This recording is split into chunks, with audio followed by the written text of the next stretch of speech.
हाँ दोस्तों, स्वागत है आपका मेरे YouTube चैनल इंग्लिश बाबू पर। और आज मैं फिर हाजिर हूँ आपके साथ एक नई स्टोरी लेकर।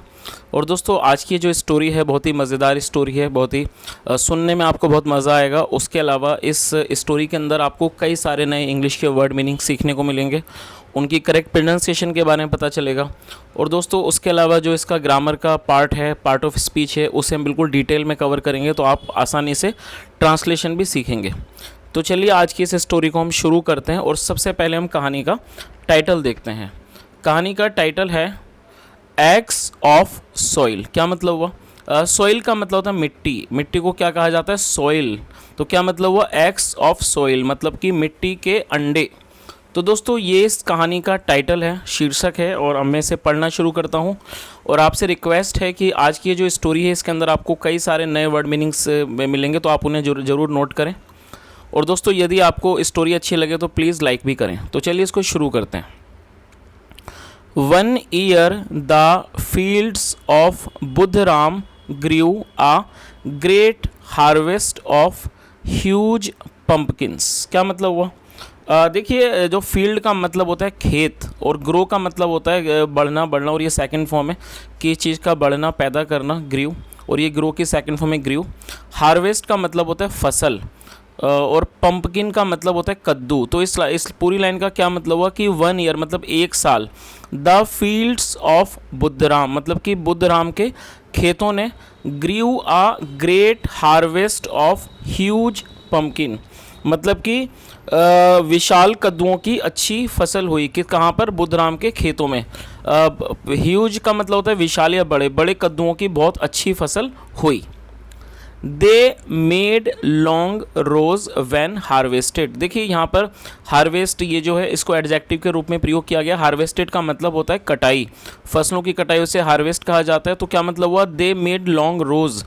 रोज का मतलब होता है लाइनें, कतारें। तो क्या मतलब हुआ? दे मेड, उन्होंने लंबी लाइनें बनाई, लंबी कतारें बनाई। वैन हार्वेस्टेड, जब उनको काटा गया, जब उनकी कटाई हुई।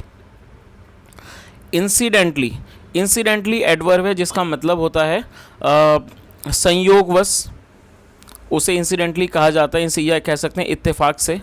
N idiot happened to pass by the field. Happened का मतलब होता है जब हम कोई ऐसा वाक्य बनाना चाहते हैं जब वो कोई भी काम, कोई भी क्रिया ऐसे हो जो कि बिना किसी योजना के हो, वो अपने आप अचानक हो जाए, तो वहाँ पर हैपन्ड का प्रयोग किया जाता है। तो इस पूरी लाइन का क्या मतलब हुआ? इंसिडेंटली मतलब कि संयोग से। एन इडियट एक मूर्ख, happened to pass by the field, उसका वहाँ से मतलब उस खेत के पास से होकर गुजरना हुआ। पास बाय का मतलब होता है किसी जगह से होकर गुजरना। तो एक पूरी लाइन का क्या मतलब हुआ कि संयोग से या कह सकते हैं इत्तेफाक से एक मूर्ख व्यक्ति का उस खेत के पास से होकर गुजरना हुआ। चलिए आगे देखिए। He was amazed. अमेज्ड का मतलब होता है बहुत ज़्यादा हैरान, की चीज़ के लिए बहुत ज़्यादा आश्चर्यचकित या हैरान, उसे अमेज्ड कहा जाता है। तो क्या मतलब हुआ? ही वॉज अमेज्ड मतलब वो बहुत हैरान था। टू सी देखकर। The rose of huge round shapes मतलब ये जो कतारें थी, इन ह्यूज मतलब विशाल, राउंड शेप्स मतलब ये जो गोल आकृति की जो लंबी लाइनें थी, कतारें थी, उनको देखकर वो बहुत ज़्यादा हैरान था। He asked greatly puzzled. क्या मतलब हुआ? उसने बहुत ज़्यादा हैरान होकर पूछा। ग्रेटली पजल्ड मतलब बहुत ज़्यादा हैरान, तो उसने पूछा। ही आस्क्ड ग्रेटली पजल्ड, उसने बहुत हैरान होकर पूछा। What those things. दोस्तों, ये जो दोज है ये दैट का प्लूरल है। यदि कोई भी वस्तु दूर होती है और वो एक से अधिक होते हैं तो वहाँ पर दोज का प्रयोग किया जाता है। तो क्या मतलब हुआ? वॉट दोज थिंग्स मतलब वो क्या चीज़ें हैं। बुद्धराम जोक, जोक का मतलब होता है मजाक करना। बुद्धराम ने मजाक किया। कांट यू सी, क्या तुम नहीं देख सकते? दे आर एग्स, वो अंडे हैं। द इडियट स्पोक, जो इडियट था, मूर्ख था, वो बोला। एग्स मतलब कि अंडे। But eggs are small in size. क्या मतलब हुआ? But eggs are small in size, लेकिन जो अंडे हैं, अंडे होते हैं आर स्मॉल इन साइज, वो साइज में छोटे होते हैं। चलिए आगे देखिए। बुद्धराम सैड, बुद्धराम ने कहा। एग्स ऑफ द सॉइल मतलब कि मिट्टी के अंडे। दे आर, क्या मतलब वो? Eggs of the soil they are मतलब ये जो हैं वो मिट्टी के अंडे हैं। The idiot wanted to know. दोस्तों ये जो वांट है, वांट का मतलब होता है चाहना। और यहाँ पर मैं आपको एक छोटी सी इन्फॉर्मेशन देना चाहूँगा, जब भी आप कोई ऐसा वाक्य बनाना चाहते हैं जिसके अंदर दो वर्ब आती हैं, तो वहाँ पर जब आप पहली वर्ब लगाएंगे उसके बाद आपको टू का प्रयोग करना होता है, और टू के बाद आपको हमेशा ही वर्ब की फर्स्ट फॉर्म का प्रयोग करना होता है। तो आप ये चीज़ भी याद रखें। और ये हमारा पास्ट इंडेफिनिट का वाक्य है, और जो इसकी प्राइमरी वर्ब है वो है चाहना, और चाहने की सेकंड फॉर्म यूज़ की जाएगी, क्योंकि दोस्तों जब भी हम पास्ट इंडेफिनिट में अफर्मेटिव का कोई भी वाक्य बनाते हैं तो वहाँ पर वर्ब की सेकंड फॉर्म का प्रयोग किया जाता है। तो यहाँ पर सेकंड फॉर्म का प्रयोग किया गया है, लेकिन जैसा मैंने आपको बताया कि इस वाक्य के अंदर दो वर्ब हैं, तो जो दूसरी वर्ब आप लगाओगे उससे पहले आपको टू लगाना है, और टू के बाद हमेशा ही वर्ब की फर्स्ट फॉर्म आनी है। फर्स्ट फॉर्म आती है तो ये KNOW नो मतलब जानना। तो इस पूरी लाइन का क्या मतलब हुआ? The idiot wanted to know, मतलब जो मूर्ख था वो जानना चाहता था। वॉट आर दे फॉर, ये किस लिए हैं? वॉट आर दे फॉर मतलब ये किस लिए हैं? दे हैव ग्रेट यूसेज, क्या मतलब हुआ? इनका बहुत अच्छा इस्तेमाल है। ग्रेट यूसेज मतलब बहुत अच्छा, बहुत महान, इनका बहुत अच्छा इस्तेमाल है। वेरी प्रॉफिटेबल, वेरी प्रॉफिटेबल मतलब बहुत ज़्यादा लाभदायक। प्रॉफिटेबल एडजेक्टिव है, इसका मतलब होता है लाभदायक। वेरी प्रॉफिटेबल मतलब बहुत लाभदायक। बट लेकिन दीज एक्ट्स आर यूजफुल। और दोस्तों यहाँ पर आप इस चित्र को भी देख सकते हैं, ये जो व्यक्ति है वो बुद्धराम से बात कर रहा है, वो जो मूर्ख है। और क्या मतलब हुआ? बट लेकिन these eggs are useful for who, लेकिन ये जो अंडे हैं वो इस मतलब कि यूजफुल होते हैं, मतलब काम के होते हैं। For who, for who knows मतलब जो जानता है। How to make a nest, की how to make a nest मतलब कि घोंसला कैसे बनाते हैं। तो उसने क्या जवाब दिया कि ये इनका बहुत अच्छा इस्तेमाल होता है और ये बहुत ज़्यादा प्रॉफिटेबल है, मतलब ये बहुत लाभदायक होते हैं। लेकिन किन के लिए? ये किन लोगों के लिए यूज़फुल हैं? जो लोग जानते हैं। हु नोज मतलब जो जानते हैं। How to make a nest जो घोंसला बनाना जानते हैं। चलिए आगे देखिए। One should also no,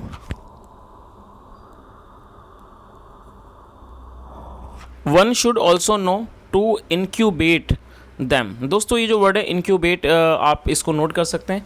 incubate का मतलब होता है सेना। जैसे मान लीजिए आप कोई मुर्गी अंडे देती है, और यदि हम उसमें से एक अगर हम उस अंडे को चाहते हैं कि उसके अंदर से बच्चा निकाला जाए, तो उसको कुछ समय के लिए रखना पड़ता है, और अंडी जो मुर्गी है उसके ऊपर बैठती है।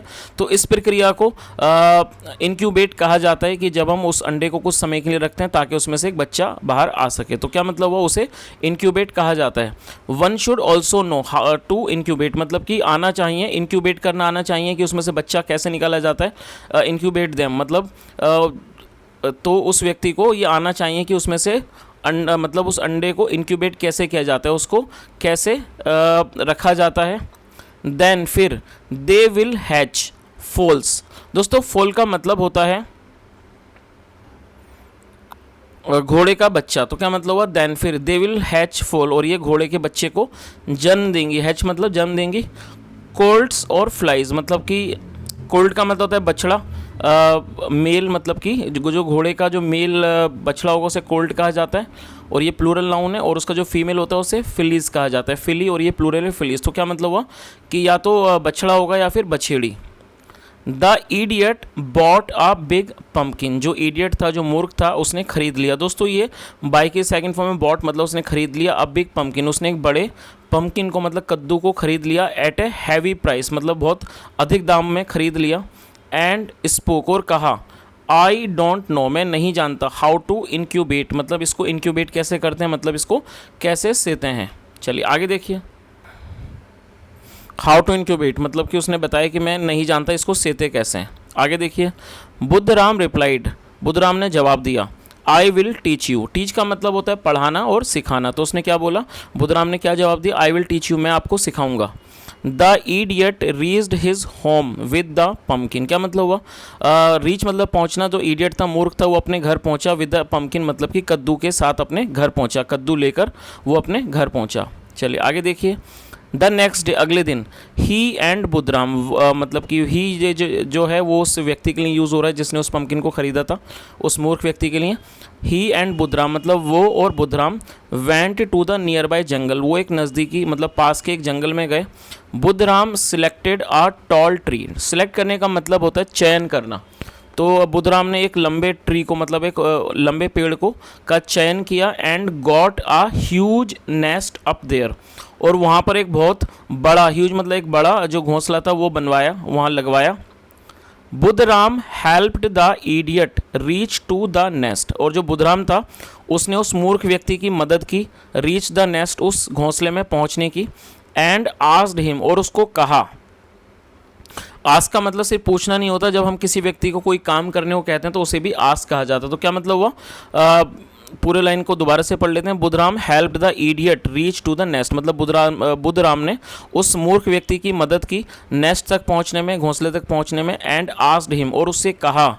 टू स्टे इन इट, मतलब उसमें रहने को कहा। टिल, जब तक। द फोल केम आउट, जब तक जो बछड़ा जो है बाहर नहीं आता है। Of, and called him down, और उसको नीचे बुला लिया। चलिए आगे देखिए। The idiot stayed in the nest for a few days, क्या मतलब हुआ दोस्तों, ये भी जो हमारा वाक्य है ये पास्ट इंडेफिनिट का ही वाक्य है, तो यहाँ पर सेकंड फॉर्म का प्रयोग किया गया है। स्टे का मतलब होता है ठहरना, और ये सेकंड फॉर्म है द इडियट, जो मूर्ख था, स्टेड वो ठहरा, इन द नेस्ट घोंसले में, फॉर ए फ्यू डेज मतलब कुछ दिन तक। तो पूरी लाइन का क्या मतलब हुआ, the idiot stayed in the nest for a few days, मतलब कि मूर्ख जो था वो कुछ दिन तक उस घोंसले में ठहरा।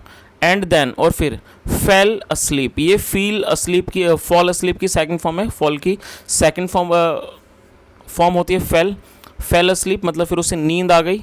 While turning to other side, turn का मतलब होता है कि करवट लेना, पलटना। While turning to other side मतलब कि दूसरी तरफ को करवट लेने के दौरान ही फेल डाउन, ये फॉल डाउन की सेकंड फॉर्म है, इसका मतलब होता है गिरना। ही फेल डाउन, वो नीचे गिर गया। हिज फॉल मतलब जो उसका जो गिरने की जो उसकी जो प्रक्रिया मतलब जो क्रिया थी, हिज फॉल। फ्राइटेंड आ फॉन, फ्राइटेंड का मतलब होता है किसी को अचानक भयभीत कर देना, डरा देना, तो इसका क्या मतलब हुआ, हिज फॉल, जो उसका जो गिरना था। फ्राइटेंड आ फॉन, फॉन का मतलब होता है हिरनी का बच्चा, उसे फॉन कहा जाता है। उसने एक हिरनी के बच्चे को डरा दिया, भयभीत कर दिया। That was sleeping near by, जो पास में सो रहा था। इट ट्राइड टू रन, दोस्तों ये जो इट है ये उस हिरनी के बच्चे के लिए यूज़ किया गया जिसको इंग्लिश में फॉन कहते हैं। और आपको ये चीज़ भी याद रखनी है कि जब भी हम किसी एनिमल के लिए किसी भी प्रोनाउन का यूज़ करते हैं, मतलब सर्वनाम का, तो उसके लिए हमें इट का प्रयोग करना होता है। तो क्या मतलब हुआ, it tried to run away, उसने दूर भागने की कोशिश की। द इडियट स्क्रीम्ड, स्क्रीम्ड का मतलब होता है गुस्से में बहुत ज़्यादा तेज़ी से चिल्लाना। द इडियट स्क्रीम्ड, जो इडियट था, मूर्ख था, वो बहुत तेज़ी से चिल्लाया। Hey where do you run to, तुम कहाँ भाग रहे हो। Where do you run to मतलब तुम कहाँ भाग रहे हो। डोंट यू नो, क्या तुम नहीं जानते। दैट, डोंट यू नो मतलब क्या तुम नहीं जानते। That you are my foal, मतलब तुम मेरे बछड़े हो। Born of my eggs of the soil, जो कि जन्मा है, जिसने जन्म लिया है, of my egg of the soil, मेरे मिट्टी के अंडे से। बट लेकिन द फॉन डिसअपियर्ड, और डिसअपियर का मतलब होता है गायब हो जाना, लेकिन जो फॉन था मतलब कि जो हिरनी का बच्चा था, बट द फॉन डिसअपियर्ड, वो गायब हो गया। एंड और the idiot cursed his luck, curse का मतलब होता है किसी को कोसना या फिर बद्दुआ देना। The idiot cursed his luck, और उसके बाद क्या हुआ, जो इडियट था, मूर्ख था, उसने अपने भाग्य को कोसा, या कह सकते हैं अपने भाग्य को कोसा, या फिर उसने अपने भाग्य को बद्दुआ दी। चलिए दोस्तों, अब ये जो कहानी हम इसका जो मोरल है वो भी देख लेते हैं।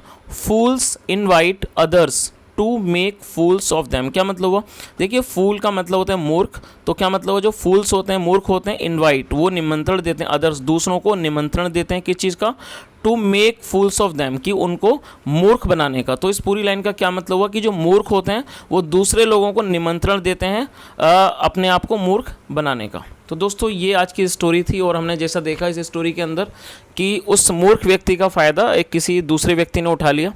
तो अगर कोई भी व्यक्ति मूर्ख है तो जाहिर सी बात है उस मूर्ख व्यक्ति का दूसरे लोग भी फ़ायदा उठाएंगे।